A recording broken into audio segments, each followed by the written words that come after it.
multiple consultants trying to figure out how they want to connect this growing amoeba of population here to get over to here where they work and shop and do all kinds of things.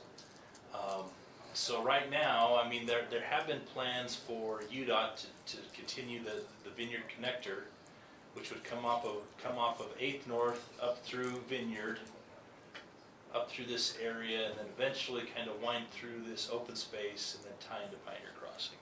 Mm. But Vineyard isn't exactly open to that. They've changed some. Well, I take that back. They're open to having Vineyard Connector come up through this area because they've kind of planned for their whole downtown area to be in this spot.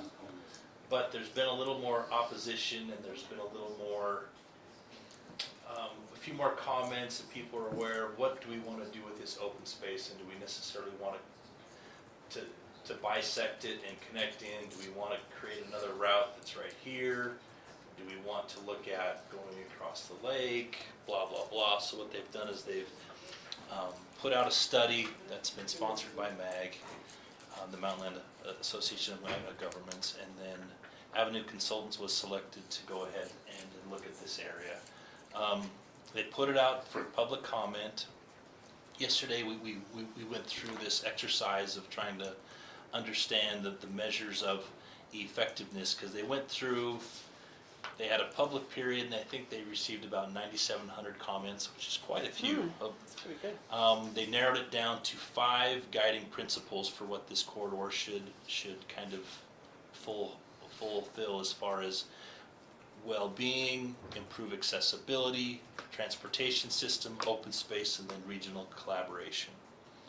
From there, they broke it down into, what are some of the objectives of being well-being, for example, and they had in their prioritized transportation projects that enable active, healthy communities, improve access to trails, reduce the potential for conflicts of providing separation between travel modes. So they have all these objectives that they've filtered through all these comments, and then we went ahead and we went through an exercise of how do we, okay, now that we have all these, how are we going to measure if we've fulfilled the transportation system principle, or open space, or regional collaboration. And essentially what HG wanted to do here was just kind of present this whole study to you guys, go over some of these principles, and just what are your initial reactions? What do you guys see for this area? Because we won't necessarily directly travel it, because we all live here in Orem, whether or not we visit friends or family, or they're on that side and they come to visit us, or what do you think of kind of another east-west connector up in this area? Any thoughts? I just have a question first, which is, I've heard discussion in the past about a bridge, road, and then there was something in the legislature a couple years ago about like filling the whole lake in, or not filling it all in, but like Have they the same company, like that? The island thing. The Dubai thing, yeah, like yeah. the Dubai Yeah, the Dubai thing, Yeah. there you go. So, do you know where any of those are at? So we have had some discussions with MAG, Mountain Land Association of Governments, and UDOT, because on our regional transportation plan, on this Transplan 50, there is kind of a vision to have some sort of a bridge that crosses it. Initially, the thought was to have that bridge, either start or end on this side, this side being the southern end of Saratoga Springs, and then looking at coming over here to its terminus, connecting here at 8th North. Okay. The advantages to that, obviously, you have 8th North there, you have a 3-lane facility, you have the Vineyard Connector, you can go straight to the freeway, you can go to the canyon. There's already a large interchange, there's a lot of commercial around there.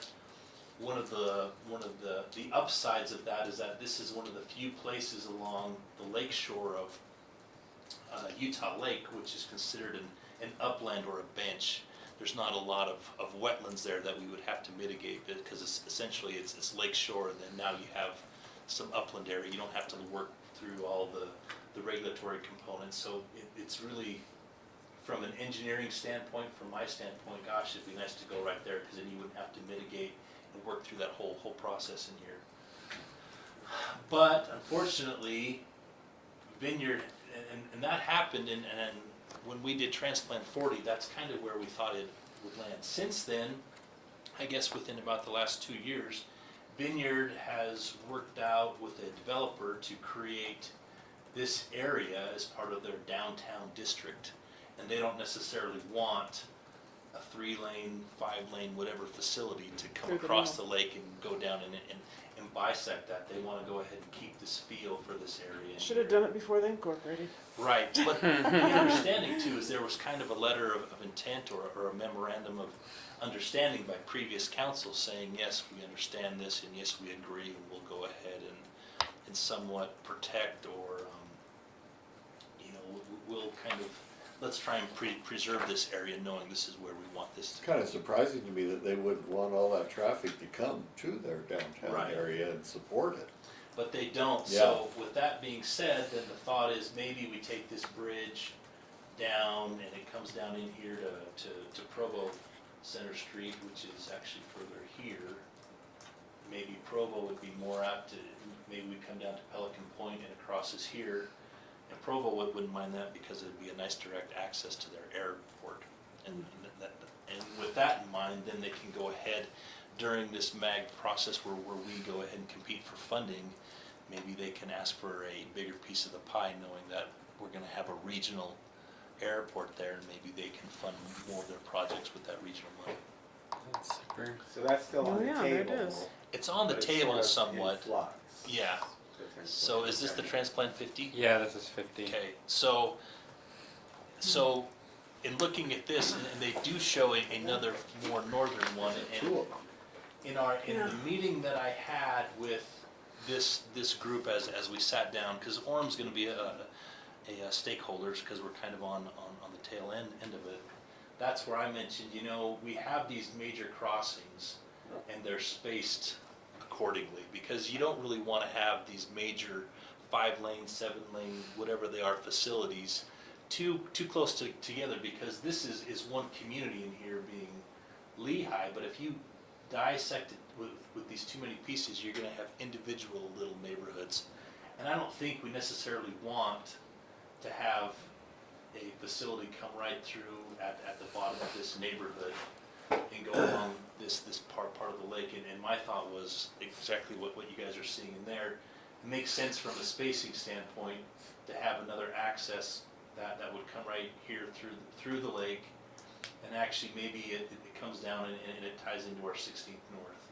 I mean, that just would make sense, instead of putting this facility and trying to build all of this, because a lot of folks don't want to have all of the open space gone, and they want to preserve the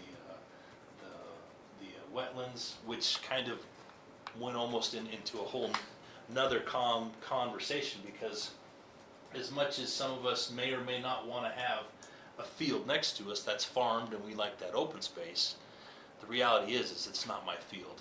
Right. And if it's yours and you like to farm it, but you pass and your kids are like, I don't They're want that selling it. anymore. And wow, and I can maximize it by putting 3-story apartments on it. Then guess Right. what? They're going to maximize their use. So that gets into the thing where it's like, okay, do these local agencies then need to figure out ways to purchase that property and preserve it and do some things like that? Because as much as it is, we are growing, we're one of the fastest growing areas in the nation, there's a lot of folks that still want to have that open space. But if we want to preserve it, then the reality is the cities, the counties, we have to be the ones that purchase it and have plans and make it, either a park or try and do some sort of easement to maintain that open space in rural field. 1600 north and west to the lake. Is that Vineyard? Is it Pleasant Grove? Is it Orem up there? It's going to be Vineyard in this area, and Who owns the attachment to the lake up there? this is the Linden Boat Harbor right So it's here. Linden. Okay. Yeah. Well, I was reading, I think it was just last week or maybe the week before, about that Parkway or? But down at the slough area, Oh, the Wakara Way. Yeah, Yes. yeah. Yeah. What land does that encompass? Wakara Way is going to be, it's gonna be this property that's up in through here. Okay.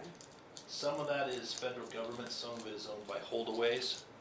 And they're the ones that are looking at taking advantage of, hey, let's keep this open space, let's put a trail through here. And the other side of that too is that I think they wanna try and partner and get some grazing rights in there. Because they found out that that if you can get cattle in there, essentially confine them in there, don't give them any other options, they'll eat the Phragmite. And that'll go ahead and mitigate that. And then realizing that, I mean, it's not all, I mean, I think that they're starting to realize, okay, we're running out of space, but I can still pasture some cattle here. Maybe if I partner with this trail and let folks know that, hey, you're gonna be on a trail, but there's probably gonna be cattle, you know, I don't know. But essentially that they wanna go ahead and continue this trail down through this area, probably on some boardwalk, you know, through Powell Slough, and eventually come down and tie into that June Sucker area with the Delta River, or the Provo River Delta Project. Okay, so it's south of what we're talking about. Yeah, it's all this area in here. So that's kind of what the North Lakeshore study is it's this area up in here. And, because Pioneer Crossing, I don't know if you guys have been out there, but that thing is a zoo. Yeah. It's crazy. Every day, twice a day. I mean, this Where do you intersection, live? Saratoga. they just completed. So you'd like a nice 1600 lake crossing? Mm-hmm. yeah, and I recall the legislator who didn't wanna build that Pioneer Crossing because he figured if they didn't build it, then the development would slow down on that side of the lake. And I don't think, he just wanted it all coming down Main Street. Well, and that's the thing too, is a lot of these comments were about, hey, we don't wanna change Main Street. I mean, they actually just say, hey, let's just keep it the way it is and keep that architecture, let's keep that feel, and let's figure out ways to keep that traffic off Well, of they've it. got the Pioneer Crossing and then 2100 Right. north Yeah, that's skirting around the Main Street on north Yeah. and south. yeah. How is the recreation on that north side of the lake? Like for boating and water skiing and It's I haven't spent a lot Is it of just time been out on developed? Utah Lake, Right. and so if that's like shallow mud, then maybe it makes sense to have the bridge crossing a little bit further north. But as soon as you start to look where the distance is shorter between Saratoga and like Provo, kind of on that map in the Transplant 50, that's like cutting the lake in half. And Yeah. I know a lot of people are going to complain about the recreation because Right. there'll be limits on where you can boat in the lake, and that. So that northern proposal for the bridge that would hook into 16th North, we're still just talking about one bridge across the lake, right? Not the possibility of two. I think I think two is more of a reality, if I were to. You think that it Yeah, can I come to two? think when it's all said and done, there'll be one here, And one there'll down. be one here, there'll probably be something through here, through this mud lake area. Uh-huh. I mean, there's so many vision things, and it just kind of depends on how everything's gonna be built out. But I mean, it's probably gonna come from the north to the south. This whole area is growing. Oh, man. I mean, but, and that's the thing, this is just kind of a visionary thing. It's not set in stone that would go to 16th North. It's not set in stone that they even want to look at a bridge.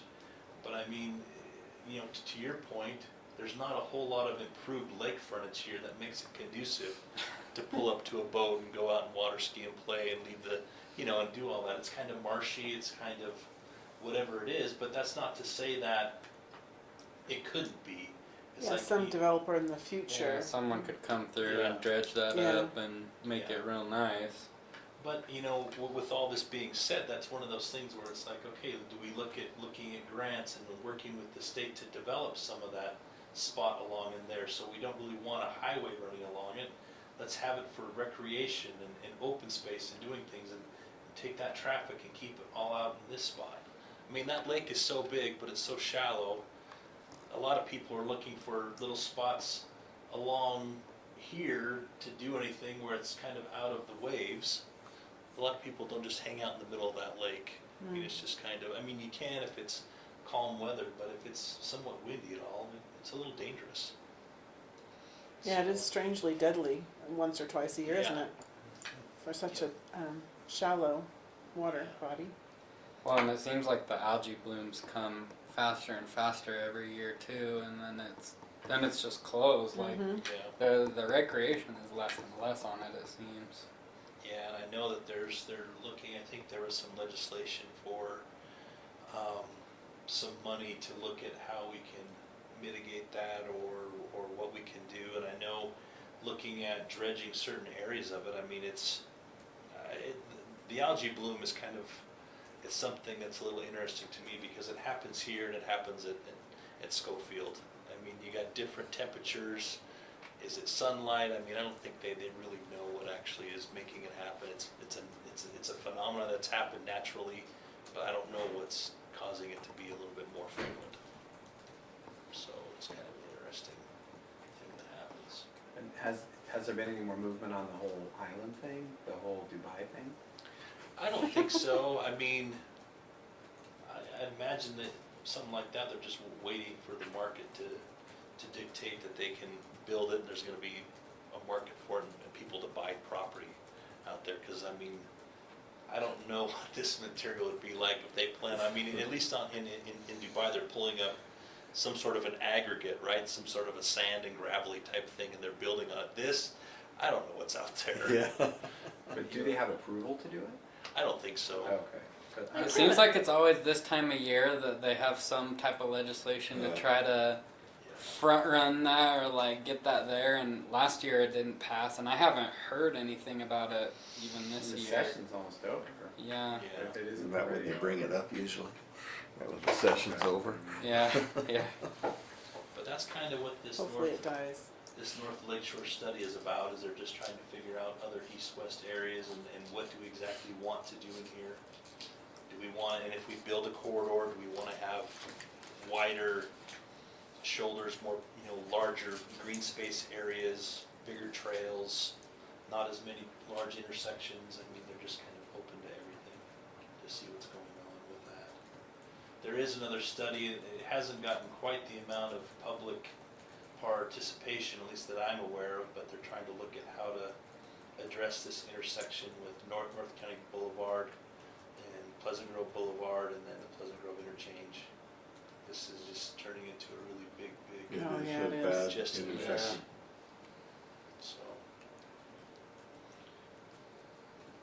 So I haven't been in a meeting for that one for a while. So what do you need from us? Or want from us?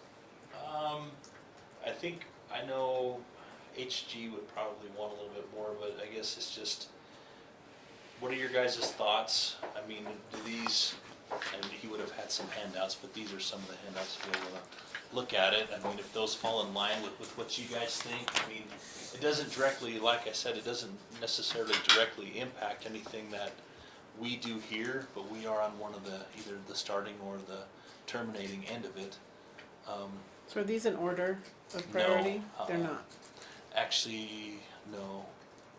I think they had an order up there, but I was on a table and we started from the top, and ours was discussing mainly the well-being of what we wanted to see and do. I mean, these are all good things. Yeah. They're all good.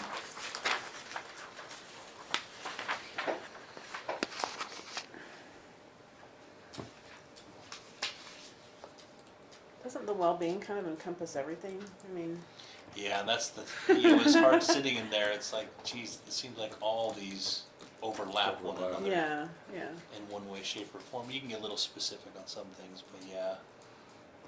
And this was from the survey? Yeah. And it's interesting, I mean, as I'm listening to them talk about all their comments out in this area, they want to be able to have access to mass transit. They want to be able to use other modes of transportation, more active to get to their work. They want to have walkable communities. But they want to you know, they still wanna have a nice view shed, they still wanna have open space, they wanna have the wetlands, and I'm thinking, well, why don't you guys just all move to Orem in an apartment where you might work, and you could go ahead and use active transportation, and it's dense, and you can walk to those things, and all of that still stays there. Instead of moving there, getting your house and your lot, and everyone wanting that still, but all these other things, and then, because they don't necessarily, I mean, you wanna be able to be close to your work, but then, okay, then are you guys gonna support a 5-story office building there? Well, you wouldn't want that, that'll obstruct your view.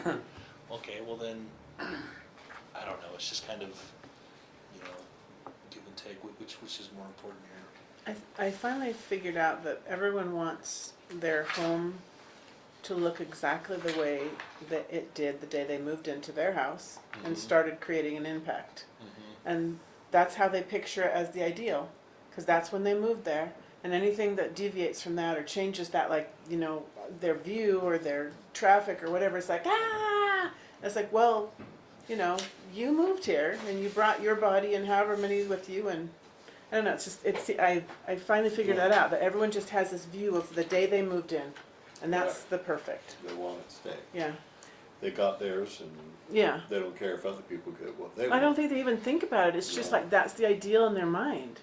It's the That's- perfect Orem. That's what they bought. Yeah, it's what Right, they so bought. that's- Hmm. Yeah. It's the orchard across the street, and it's, you know, 12 cars on their street every day, and that's it. That's what they bought, exactly. Mm-hmm. So they go out to across the lake. That's what they bought. They bought the view. They bought the open space. They bought the. Oh, where's the bus? Oops. Where's the front runner? Oh, it doesn't come out here. Well, that's a problem. Oh, I forgot about the 40-minute commute. Yeah. Yeah, Other and the people found expense it of out the now, 40-minute it's an hour and a commute. half commute. I don't know what I'm gonna do. You guys gotta fix it for me though. But don't raise population density. Yeah, don't make it dense, don't Yeah. focus everything. We can't put more people in this space. Yeah. It's tough. So that's kind of what North Lakeshore is about. So they'll be looking at options, and I'll have more. This is kind of we gathered the info, this is where we've kind of funneled it down, and then they'll keep moving that down, but that's kind of what it's about. It seems like there needs to be something across the lake, and if you don't want it on the lake shore, seems like you'd have, you know, to get it away from the other one, you'd have to almost have it right on the shore. Yeah. Then you have to bring it down into the lake. But I don't see going very far into the future without another east-west. No. And Because it's- Pioneer Crossing is a joke. Yeah, and I mean, similar to all of everything should be on a spaced grid. I mean, There's a good picture of it in there. Science says that. I mean, you drive around enough places, it really needs to be on a grid. This here. Yeah. This is the ITE recommended. Yep. And so they show you here, the blue roads are like the freeways or the expressways, you know, the 5-lane, blah blah blah, and then everything else is smaller. And so if we look, kind of the pattern that we have our exits at, you know, an exit there, exit there, sure. exit there. But right there at about 1600 is where that would go, just straight across the lake. Mm-hmm. I think they're just voting, they're not. Yeah, they'll figure it out. They just have. But anyways, that's kind of I was thinking Gar would come. the Sam Kelly version of the Lakeshore study. Our upcoming transportation projects, we're still working on. We're gonna have an agent talking to these 2 property owners here.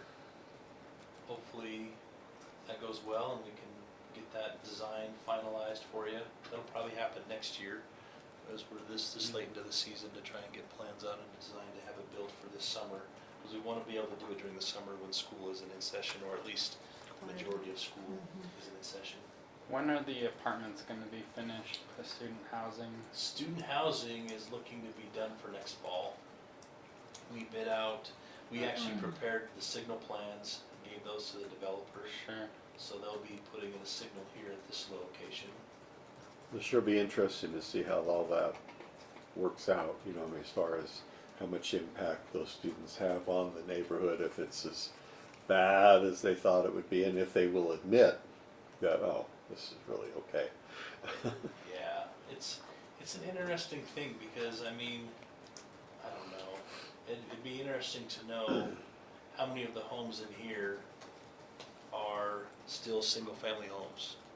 Meaning there's just one family that lives there, not a single-family home with a student apartment in, Right. in the basement. Or, well, it's actually, we're functioning as a duplex right now. We've moved out, but we realize it's paid for and it's a cash cow, and I can rent out the top and the bottom. And, it'd just be interesting to know what the dynamic here is in this area, because prior to this, I would dare say it was doing that already with all these students right here. And so, but anyways, and of course they won't admit that either. But I live in a neighborhood close by there, and there is not very much of that. isn't there? In my neighborhood, there's very little of that, actually. Mostly single families. They've kept it that way. No basement apartments, no renting I mean, rooms there's out to there's a few. a few. But We it's got certainly the illegals minority. in In my ours neighborhood, I can't speak, neighborhood. I can't speak to any other neighborhoods, but my neighborhood, which is close, I work at UVU and I walk, so I'm close. And there's like a couple people that have put apartments in, but they've been in there for a long, long time. Okay. And they mostly rent out to like married couples, that kind of thing. Okay.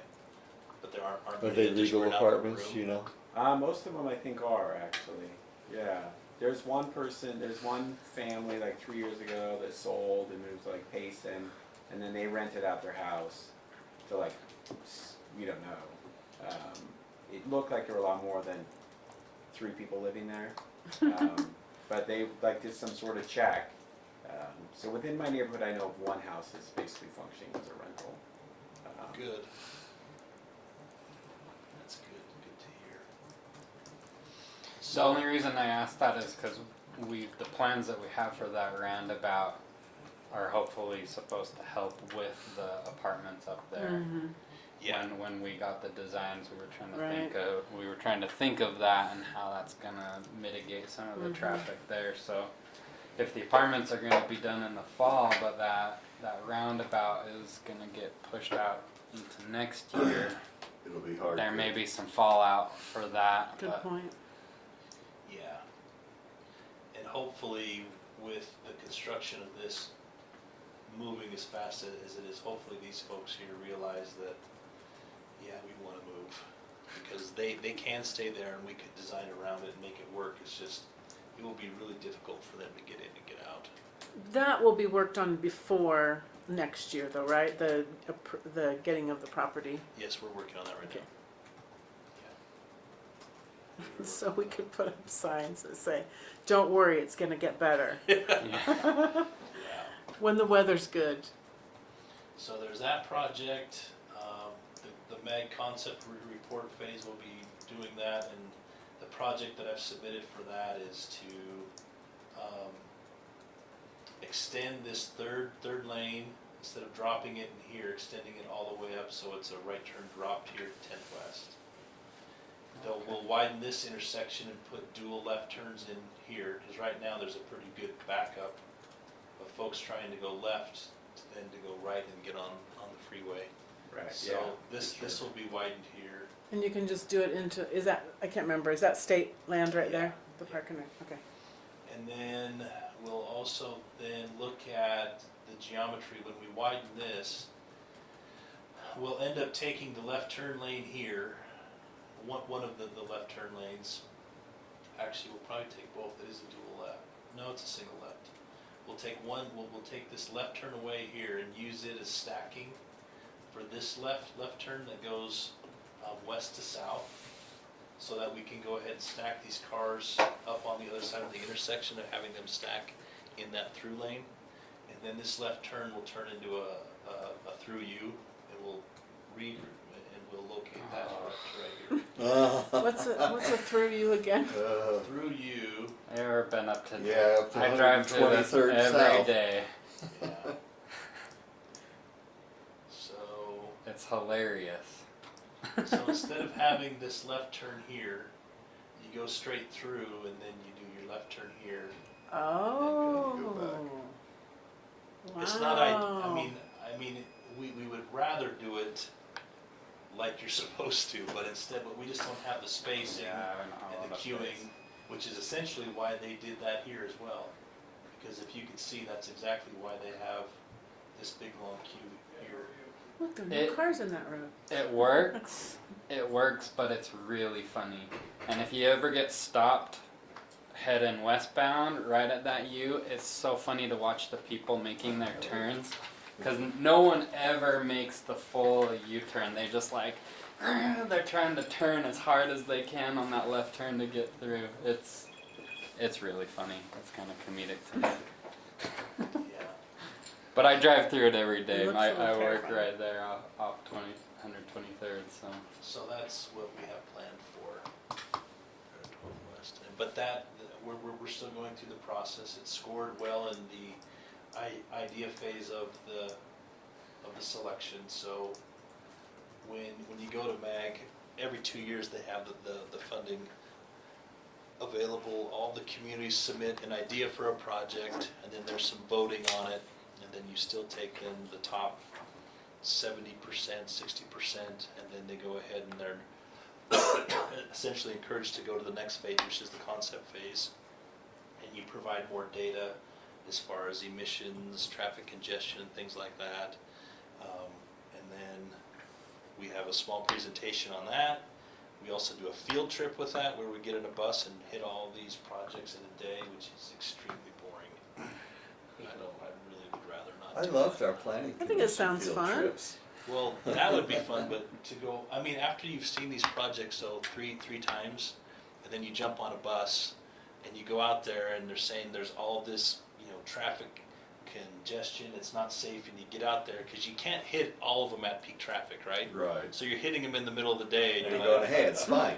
really? Where's the people? You want 7 million for what again? And it's just, and after you've looked at them and you're familiar with them, because some of them come up, time and time again to get funded, and they make sense, and it's just like, I don't need to go out and see it, guys, but let's vote, and yes, let's approve it, because it's like, I don't really have a day to waste on a bus with all of my best friends for the day.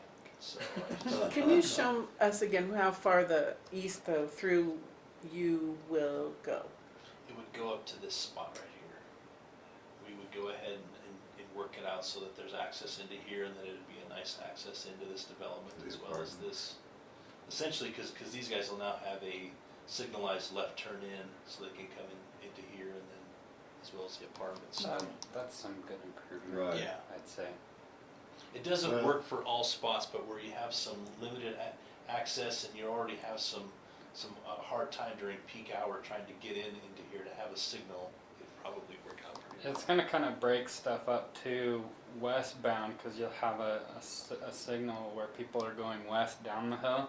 They'll have to stop there while the signalized left is going, so it'll kind of break up Yeah. some of that traffic too. Once that signal turns green, they kind of continue filtering down towards the interchange there. And we may look at some preemptive signalized things up in here too, like you see, I don't know if you've ever traveled south on University Avenue going to South County, and there's a signal there where Provo put in this southern portion of their their Lakeview Parkway. But if you're coming down on this, and this is gonna turn red, everyone's gaining speed, hitting 50, 60, maybe 70, they'll have a signal here saying, hey, this is gonna change, so people Mm. obviously. Oh, Those are really good. Like on Bangor. Yeah. Yeah. Yeah, and I mean, when I go home, I know I'm not obeying Orem's speed limit of, is it 35? I don't know, it's usually 40 or Probably. 50 miles an hour when we're coming down this, so we probably need to do something in here to It get might even folks be to 30. It's really slow down. slow. So that's a project we have, that's gonna be, and like I said, chances are we'll have the funding for that, but that project wouldn't happen till 2025, 2026. I take my snort back. I'll take it back. It's good. Yeah. I get Well, it. it'll work after people get used to it. Yeah. Center Street, it looks like an update for that. Vineyard has finally signed an agreement with Union Pacific Railroad. It's just gonna be probably 2 years out before this spur line can be abandoned. And that's when we will look to finish a project. We've had a project in the hopper with Mag for a few years to widen this to actually have the 4-lane, 2 lanes in each direction. But this railroad's been a major choke point because now that we would add 4 lanes there, then that has to become a signalized, I guess if you will, a crossing for them where we need to put in the preemption on each side. They have to have 2 gates on each side of it, the lights, and that's about a $500,000 upgrade. And I didn't see the need to put in $500,000 worth of work when it would be abandoned within a matter of years, so. So they there's are a- abandoning it, you say? Yeah, so they have signed an agreement, so what needs to happen That's gonna now be is they nice. need to do a spur line up through here somewhere and figure some other things out, but we have to wait till the other spur line is built before we can abandon this portion. That would be a big improvement on that Yeah. road. That is so busy. Yeah, once that's abandoned, then Peak you'll hours. see UDOT, they'll wanna come in and they'll look to, we'll have a signal at this intersection, and this will be straightened out. Nice. And then we'll have It's the only thing that ours slows too. you down though. Yeah, Is the fear of death. yeah. Well, at least they took out the bumps. I mean, you really Yeah, had to yeah. slow down to get over those tracks. So now you can just go Yeah. at normal speed. Yeah. So there's that, and I know there's, I'm trying to think what else we have for big. 16th north. 16th North, yeah. Oh, the corridor. Is that what you guys are asking about? Yeah. So that is, right now, it's under state's jurisdiction, and they have submitted to the Transportation Commission, and they have probably put it in a list of priorities for other competing projects, and I think it scored, I can't remember, I don't know if it was 17 or if it was higher than that, out of all the other projects similar to that in the state. So is that high? It's On the not list? bad, it just depends on how much money that they'll have available to fund it. We are still actively purchasing homes. We have 4 homes that have closed, so we right now are the proud owners of 4 homes on this corridor with 2 other in process. Which And side of what the road, happens- remind me? They're all on the south South side so side. South side, far okay. that have been willing sellers. Okay. Does that start at 8th West? Wait, which part? The corridor? Yeah. State ownership? Well, I mean the actual purchasing of the homes, or is that all the way? We purchased one here. Oh, so This it's farther corner. east than that. There's one in here, and then the older home that's next to the bungalow homes. I think everyone knows the bungalow home. I think it's this one, this older home. I think it's this one we purchased. So we have 3. I don't know where the other 3 are. I think one of them, I think might be this home. Now, are those homes gonna be torn down or rented or what? Right now, we advertised an RFP, and we're gonna select a property management company to rent them for us. Yeah. We really don't want to, as much as we would like to demolish the homes, because UDOT hasn't gone through their environmental study. Yeah. We'll let them go through all that, because if we go through, purchase some, demo them, start clearing the way, then there's kind of a preconceived notion, and part of that environmental is to go in with. Like what Swana or whatever they're called Yeah, said about the Palo Verde area when those homes are torn down, but yeah. yeah. So we just want to make sure that their process for them is as streamlined as possible. So we'll just go ahead and rent them, or VRBO or Airbnb, I don't know what happened. I know one of them, I know there's the lady that lived at this home, that's what she was, is it this one? Now, is that the home that they've spent all the money on to think change it was- the frontage? It was, maybe it's this home, it's a really nice home. Cause that one that you were pointing to before, the frontage used to be to 16th North and they changed it to, they put quite a bit into it.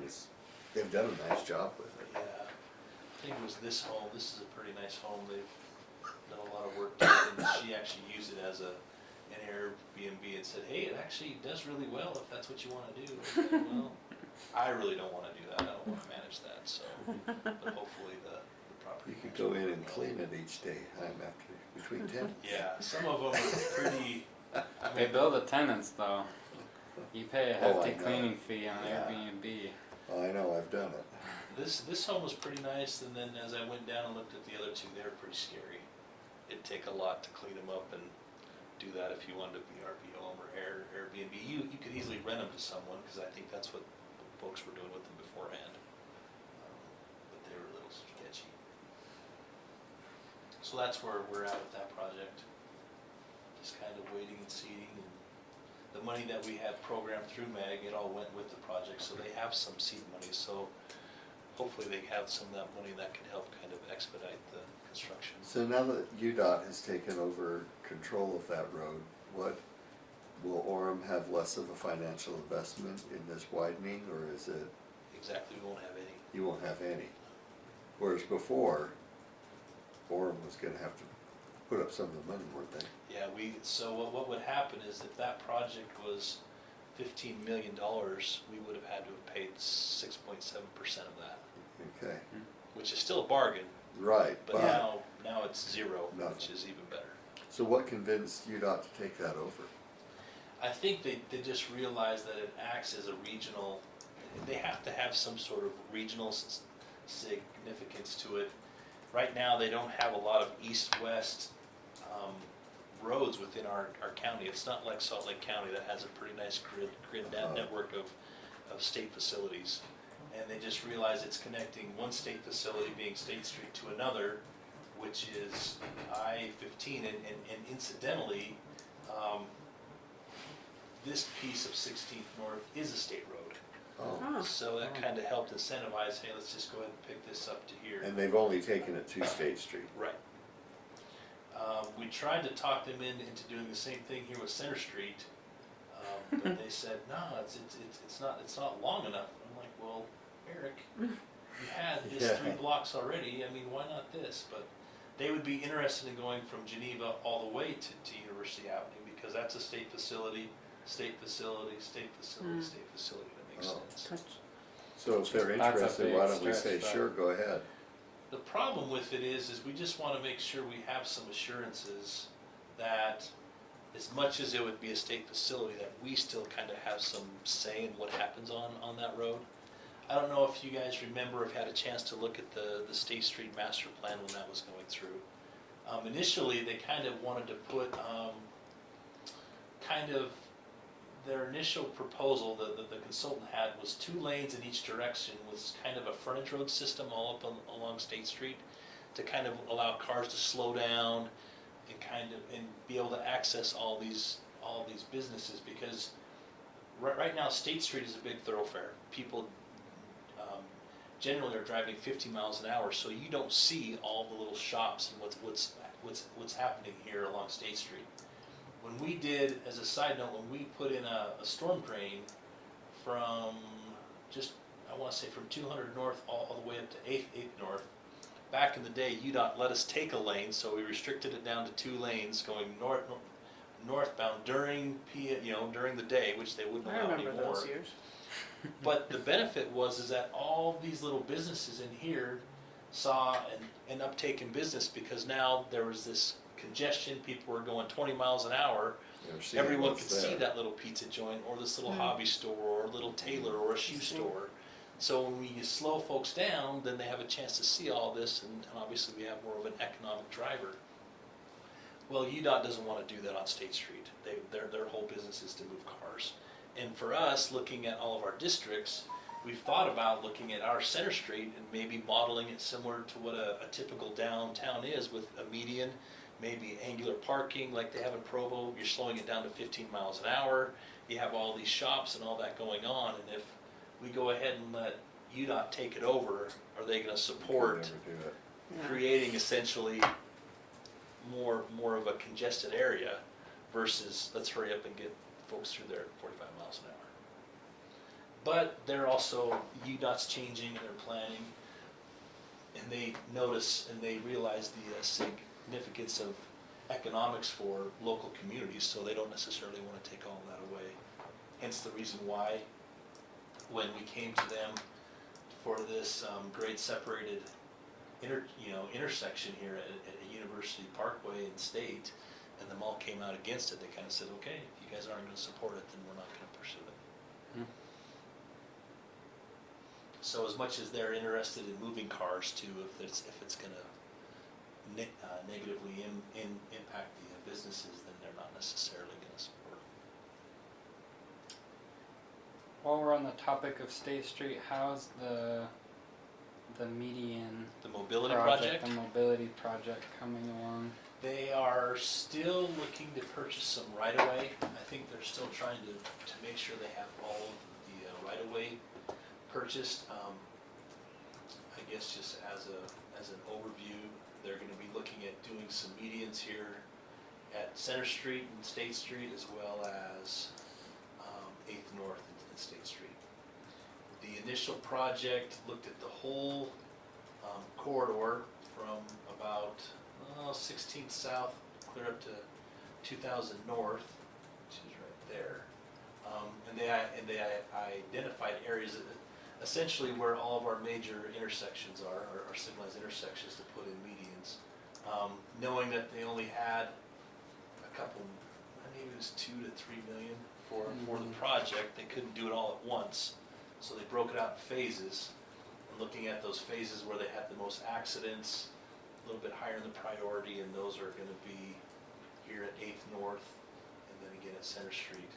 University Parkway has a lot of accidents, there are a lot of issues, but there's also some other things in there with putting in medians, relocating the signal from here to here, and then again working with the mall as far as access points, because right now we've modeled this signal going from here to here with a single left coming in and then a single left coming out with a right coming out.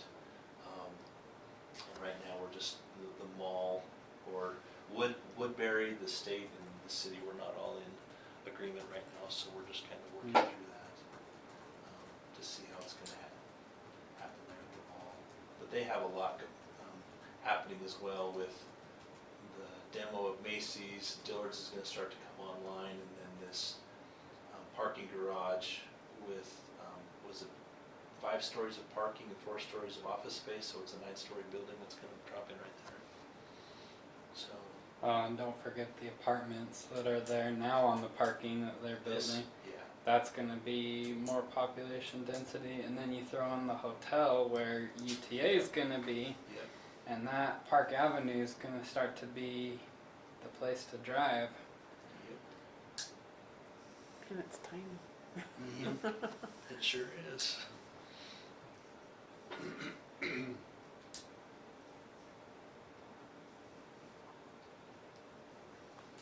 Any other questions? I don't know if you all know, but we have a new city councilman, Jeffrey Lamson, and he's going to be the city council representative Sorry I was late, for this committee. but thanks for letting me be here. Awesome. Do you have any questions? I have a lot of questions, but no, I don't. I mean, this is very helpful and very informative, and so.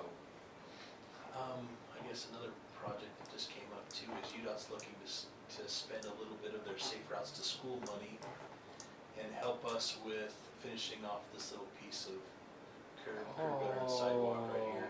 I like that's that. wonderful. I like that a lot. I thought the landowner was going to have to do that. That's great. Yeah, we programmed, I think how it worked is Paul and I were talking about it, and we went to go ask the property owner if they would support it, because if they weren't going to support it, then I wouldn't go after the money to finish it off. Just kind of one of those things that, understanding the idea is to let development go ahead and finish these things off, but where we have trails and there's a need, it's kind of like, okay, let's just finish it off and kind of take one for the team, per se. So I we hate did it when that. something like that just stops all of a sudden. Yeah, Yeah. And this is bad because you're walking on dirt and it's pretty deep, I don't know, It's very several feet, uneven. but it That's- feels very exposed. yeah. That's when part you're of my walking. regular run, and that's in my brain. I go from running on the street or on the sidewalk to trail running. There you go. My mindset changes, and I'm like, okay, for this next block, I'm trail running. Yeah. Yeah. And don't you 'Cause- just feel like you have to keep an eye on the cars because they might drift and Yeah, just take yeah, you right yeah, out? that's all that too. So. Is that the property that the hospital is going to be developing? Yeah, so I heard they What? purchased it, but I haven't seen What? anything what they thought. What? Yeah, The hospital, oh yeah, Becky, you live in You this live area, right- I live Yeah, North of right the there. dumpster. No, Right just here? go up Is this you right here, 600, Becky? go up the, no, over to the east. I'm right there. I'm between the cul-de-sac to the north of this, So you're Okay. one of these homes? no, across the street, Over right here? there. That's me. So tell me what you know about that. I don't know anything, alls I've heard is that, I haven't seen anything. It was within last week I heard that the hospital had purchased it, but I don't know what they plan on doing with it. We haven't seen anything, I haven't been part of those discussions. And they'd need a zone change, wouldn't they? So That's that a would good question. come- Let's look to see. It might be zoned there already. I mean, obviously, we'd look to punch through, 600 Agricultural West, and kind overlay. of finish that. Are you guys gonna want that to tie through, 600 West? I do, and I'm the only Yes. one of all my neighbors. So- I think that's gonna be sweet. So I'm just gonna But ask my you best then- friend lives facing 600 right there that's been stubbed for 30 years since she's lived there. Oh, boy. And that's not gonna be good. I'm just gonna have to keep my mouth shut. That's- It's like Main Street. Well, Paul told Like me that. 18th North, it was stubbed for many, many years, and then they put it through, but people got used to it. Yeah. I'm convinced it will take away traffic down our road, but my neighbors think it's gonna increase traffic. It so. looks like it's Zoned zoned already. for it already. Let's see, we just look at, Oh boy, I'm just gonna let him hear back from somebody else. that's commercial. So will they, I'd they'll put the imagine road it's- through, right? At one Yes. time, Paul thought maybe not because it was so close to 400, which they put the light at. It's not necessarily that they would have a signal, but I think They there would put the still be a road through, road. yeah. But Paul has told me before that that's in the UDOT plan, because 8th North is UDOT, and there will be a signal there at Even- some point in the future. It makes sense for spacing, I think. It would be really good for the junior high and everything. Yeah, It's It would just- be I mean, great. it's pretty good spacing right there. I don't see why it couldn't be signalized. Whether or not it's warranted or we just do it with it, it would make sense. Well, that's why they tore down that shack that was selling the little agricultural Yeah, the little stand. fruit stand. Mm-hmm. Yeah. Parcel Timpanogos Regional Medical Services Inc. They bought it. So the rumor is they're gonna put in 2.9. a level 2 pediatric trauma center there. That might mitigate the concerns just slightly. No, they'll be saying sirens at all times of the day and night. That's just. They've already got a hospital I right know. there. With There There was a help. lot about the helicopter when that came in too. Does that lady still live here too? Oh yeah, I can't say anything. Yeah, she's a special one. That's been my experience as well. Yeah, that was last year. That must have just been at the very end of last year. That was really on the down low. Okay, well, glad that came up. But as I said, I'm not going to say anything to my neighbors. Yeah, so that would be the expectation will be to have that come through. It's gonna be a hard pill to swallow. Yeah. Because they bought those houses looking at that orchard. Oh, sure. Some of them have new windows that face that orchard. I mean, that's 600 West, that's a nice north-south, look at that. Wow. That'll be nice. That'll change all that traffic pattern. That's safe It's routes beautiful. to school. That's maybe It's gonna increase potential traffic. bike lanes. Maybe potential bike I lanes. don't know if there's something I in don't that. know if 600 West is just residential. There's no stripes on north of 800. Yeah, that's true. It's all bike lane if your kids live there. Yeah. But it stops at 1200, which is what keeps the traffic from going crazy, in my opinion. Yeah. I'm trying to think if there's any other big, exciting things that are coming through. I have a question about what we talked about last time with that possible scramble light or whatever, at 4th East and Oh, 16th right. North. Anything come of that? Well, so that's probably, we'll have to evaluate that, cause, that project, that money's gonna become available in a year or two. Keith Larson, our traffic operations engineer, announced his retirement. He was pretty adamant against that. we have a roundabout that's programmed for this area. I'm not so sure that's the best solution for here. What are you looking at? It's just, a roundabout is great for traffic, it's just Where did you really, Oh, that's the it's not Utah County exactly parcel conducive map. for a lot of pedestrians and a lot of cyclists. Yeah, there's a lot of pedestrians going across there. Yep. Yeah, I That's mean, it really makes a lot of trying sense. to mitigate. It almost seems to me like when you push the button that they're, for walking, that they become more responsive. Have they done something with that? Not all the time, but sometimes it just seems like you push it and it changes, you know? Yeah, it probably I didn't- depends on, I don't know what the signal timing is, and I can ask Taylor about that. Because I've gone where, okay, so we've got north and south traffic going, and then so I'm there when the light changes for me to go west on 16th North. And as soon as I get to the other side, which is only 15 seconds or something, I push that and it just turns yellow right at that point and goes out. So I had wondered if maybe somehow they tinkered with it to make that more responsive, but He could have, I mean, unless someone may have sent in a 311 and they went up and looked at it and realized it was old, or they could have done that. I mean, that's the thing, is you wanna, you really, the signal shouldn't be in coordination with anything. Mhm. It's kind of on the very end of something, it should be acting free, and quite frankly, it should be more of a priority You can't cross to it. pedestrians than it should be. with considering the amount of pedestrians there, yeah. And to me, that's my That'd be opinion. great. Designated Keith and I bike route. varied with drastically something on on that the other end. opinion, so, but there's a chance that maybe we'll go ahead and put it into a scramble. What does it tie into? But we'll see. 600. I just wanna see it, Ties into because it's one of those things that where we the commit to bike doing, lane is is, do it, that's the and not hospital, do it, and then realize it or in doesn't work, and hospital. what are Right. the implications of that, so. Oh, it's The kind of clinic. stumps there. Yeah.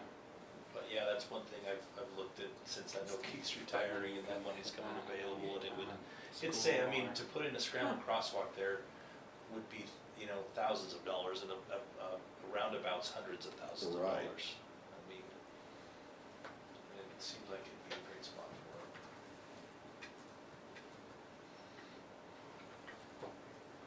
Other than that, I really don't have, I'm trying to think of any big projects that are coming up that are, I mean, there is we do have, the church did come in with the site plan. I think they had their open house last week, didn't they? This Any of you week. guys go to it? Is it What? this week? It's Thursday. Okay, it's What? this Thursday. For the temple, they have to have a neighborhood meeting for it, so they're having that, so it's this Thursday. So you guys can go and see Here? what they proposed. No, it No, won't be it's at here. a church For the down in church. the area somewhere. Yeah. I can go get the address if you want it. Yeah, I'd like to know where that is. It's Thursday night? Mhm. And the site plan that they brought in is they did show continuing this as a public road. It kind of curved more out this way, kind of through here. Will there be an access directly off Geneva Road? Yeah. Or is you? Yep, sorry, I was in your way, but yeah, you'll still have one access here off of Geneva Road, and then it'll come up in T, and then you'll be able to connect in there. It'll be a public road. So it's at 1471 South Geneva Road. Oh, wait. That's this spot. Yeah, so a neighborhood meeting will be held at the Cultural Hall at the Lakeview Stake Center located at 1800 South, 400 West at 8 p.m. on Thursday, March 5th. 8 p.m.? Mm-hmm. Oh, after the meetings are done. So 1800 South, 400 West 400 West. On Thursday. on Thursday at 8 p.m. So after what meetings are done? Well, I'm just thinking, why so late? And it's probably because they're using the building for other Oh. stuff. Yeah, so it's right there. That's where the cultural hall is. That'll be a zoo. I'd imagine. We've also been looking at purchasing this parcel out in this area for some park space, urban fishery and things like that. And last week we spoke with the Klinger family about what they had in mind for this parcel here, or even this parcel here. They'd be interested in selling and city purchasing and making a park out of it, so. Be nice to get some park space by the temple. Yeah, I mean, and that's. Well, the but they thing would is- like to develop it into expensive homes. Well, and that's the thing, is they don't, they'd rather, cause they have an egg protection easement on it, which Oh, nice. essentially, because they're not in the city, they're still in the county, and what the egg protection easement does is it protects them from condemnation. But with that being said, where we had planned on maybe more of a light industrial commercial area, now that we have a temple here, maybe light industrial isn't what we want.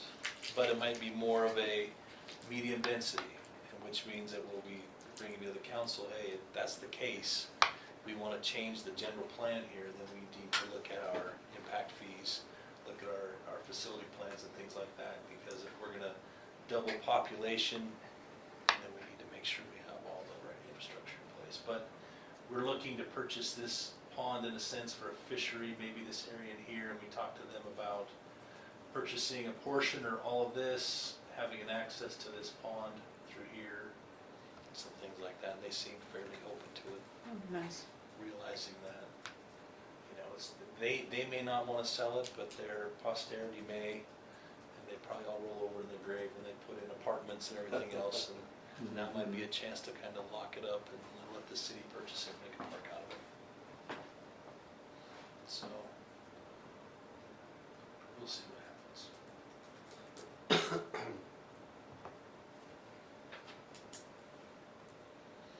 So is that kind of near the Wakara? Is it Yeah, just east of there? yeah, so Walkera Way would eventually kind of come down and maybe tie into this area. But yeah, but it's essentially gonna be up through here. So it is really close to that. Yeah. The cows munching on Phragmites. That is a funny picture. It'll be awesome. I don't know why That that's would so be funny awesome. to me. It's just hilarious. Because you feel bad for the cows, I think. But if it's okay with them. Awful. But it's hard to get rid of, so They are. if they eat it, great. I just imagine all these cows out there, like, up to their hooves out in swamp water, just eating stuff, and it's comedic to me. Yeah, it is. It works. Well, that's all I have. If you guys have any other questions on transportation, traffic, things like that. We're going through our budgeting process. So you guys will probably, I don't see, there's not too many transportation things on there right now. But I would think with our extra funding, we're tagging it as Fund 24, which is some other tax money that we're receiving that can be used for maintenance of roads as well as intersection improvements and signals and things like that. We'll probably have other projects that come. It's just a newer, funding source that we really don't know how much we'll be getting and then how we'll allocate it. I think we'll try and allocate some money to staff to take care of them as opposed to using the general fund. But a lot of it will go into maintenance of roadways, making it new black stuff. Will you be hiring a replacement for Paul, or? We're trying and we haven't had any luck. Okay, so that's an active. Yeah, as soon as Paul retired, we advertised and really didn't get a very good pool of applicants, and have since just reopened it and actually went to a national website that's called the Institute of Transportation Engineers, IATE, and that's how, incidentally, when Paul was in North Carolina, he was on that website and saw the posting for Sandy. So I was kind of hoping that I could find the former BYU graduate that wanted to come back, but they all must like being where they're at. Or that the fact of the matter is we just can't afford them because the economy is such that these consultants are charging quite a bit and making a lot of money. Live in a great place and take a huge cut in pay. With a huge cost of living increase, potentially. Well, I mean, consultants now because I would have thought I'd be able to find a consultant that would want to, but I mean, they just make too much money. I mean, these to try and hire someone like Paul would be a principal or associate principal or something like that. They probably bill out at $150 to $200 an hour.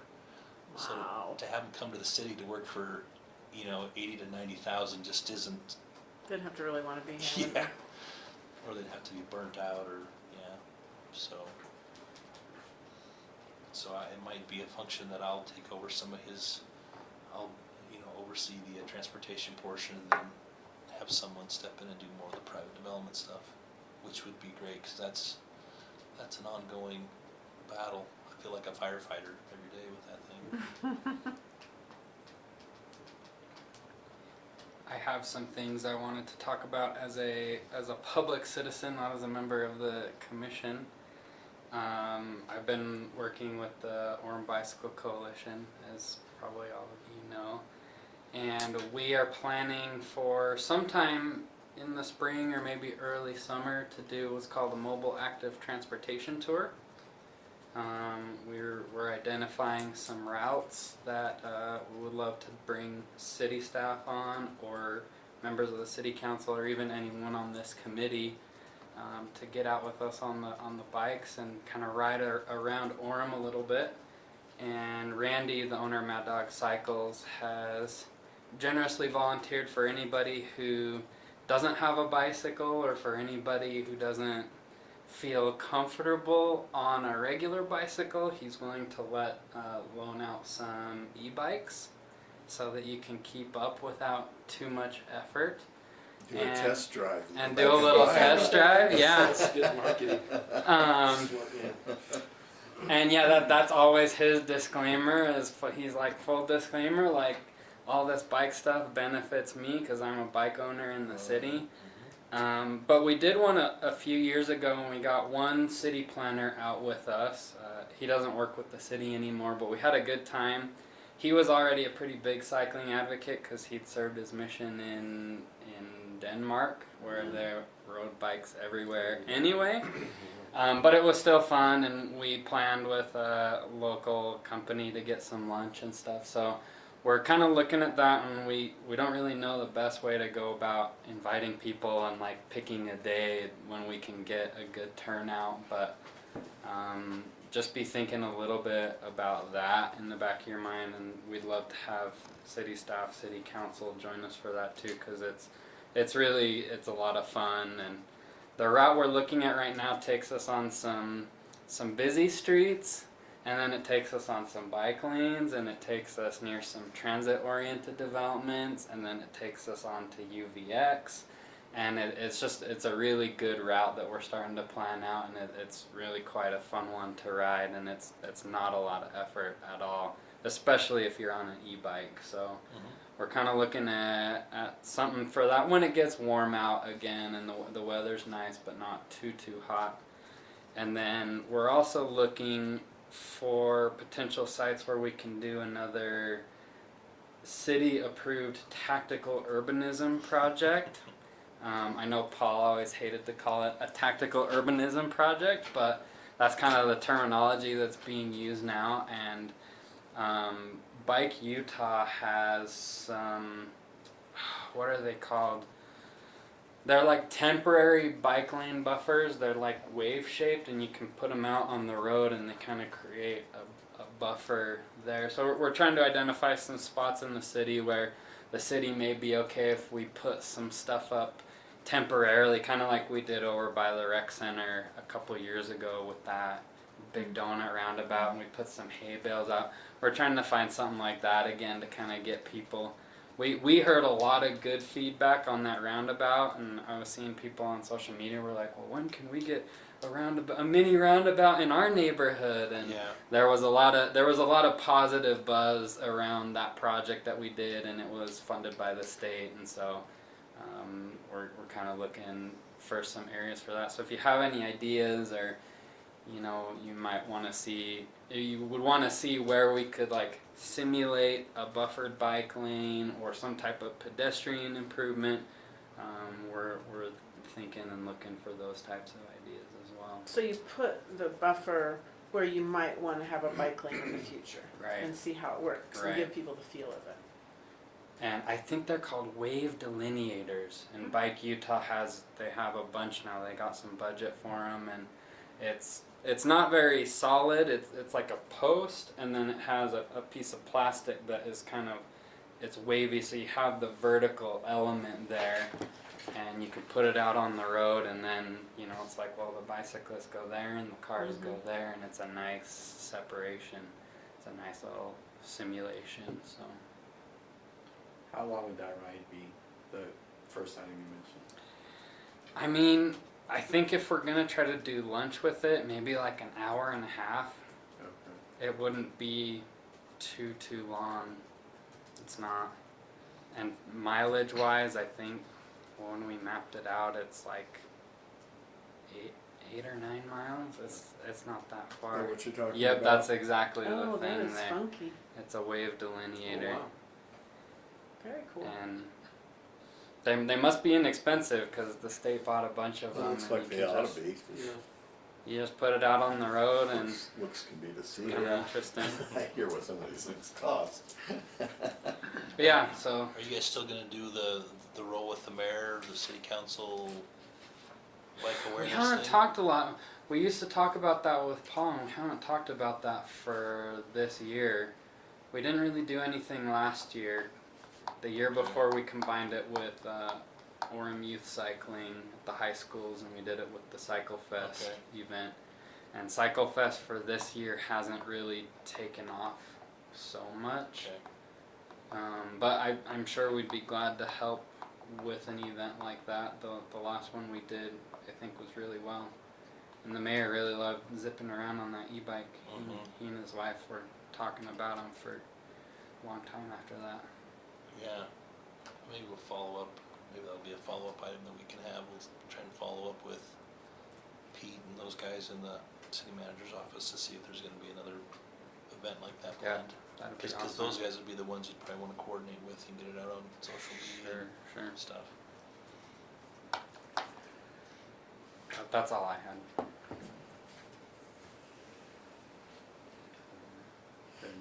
I didn't scrutinize the minutes. I glanced at the minutes, but I didn't I scrutinize them. noticed a discrepancy. Okay, well, At that- the end of them, Yeah. because I was not in attendance, but at the end of the minutes it said that I was in favor To adjourn. and so I was like, well, In I wasn't spirit. there, so I wasn't in favor. I'm sure I was good to adjourn, but that's the only. So we can make that change. And keep you Yeah, I wasn't there. and Goddard. So we only had 3 people. Becky, Carl, and Bernie. All right. And wasn't Tom there? Yeah. Tom was here, but he doesn't get to vote. Yeah, does it only have just the 3? Mm-hmm. Maybe we did. So we didn't- That's we enough didn't for a vote, quorum. It was there? Mhm. Oh, okay. In this committee, that's enough. Okay, it is 3? I thought we needed 4. I looked it up because we only had 3 people, so I looked it up. I don't argue with that. So to make those changes, you can vote to approve them with those changes made. Yes. Okay, I vote that we approve the minutes for last meeting with the stated changes. You have a I second? move. I'll second. You can second too. Doesn't matter. Whoever you want. Carl, All in favor? I'm looking at you. All in favor? I Aye. Very good, any opposed?